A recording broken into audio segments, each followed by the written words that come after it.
Zahmet olmasa özünüzü təqdim edin. Çok seviyorum Səməd İsmailoviç. Siz iki qardaşın bir məşqçisiniz.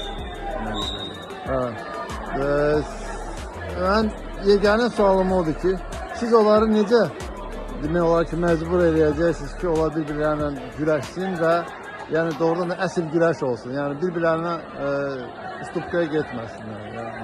Valla iki qardaş sözsüz ki, döşədə rəqibdirlər. Döşədə kənar qardaşdırlar.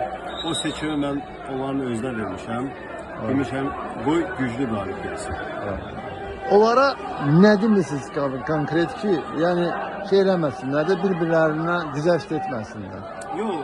Birinci dəfə də axı, ilk dəfədir mən iki qardaşım. Əlbəttə döşəkdə güzəşt olmuyor. Bu bir irmandır.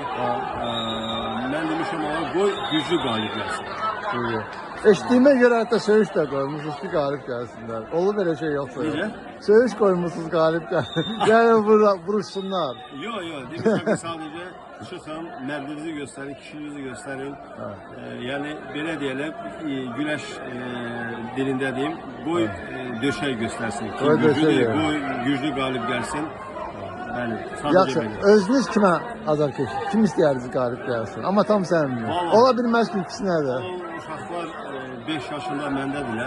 Mən də ona görə deyirəm. deyirəm. Ki, tək güləş sahəsində yox, onları həm xarakter olaraq vaspitat eləmişəm belə.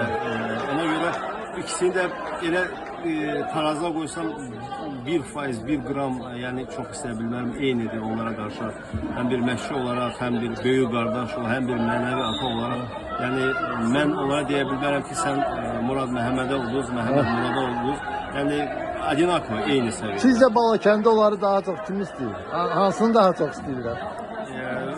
İkisini də. Çünki bırak ki, Əhmədiyev qardaşları kimi eynirlər, ona görə eynidir hər şey. Eynidir sizdə. Çünki onların özlərini aparmalarını sadəliyindən olan irəli gəlir. Yəni istək də 50-50-yədir, onların gücü də 50-50-yədir. Bəli, tam olaraq eyni.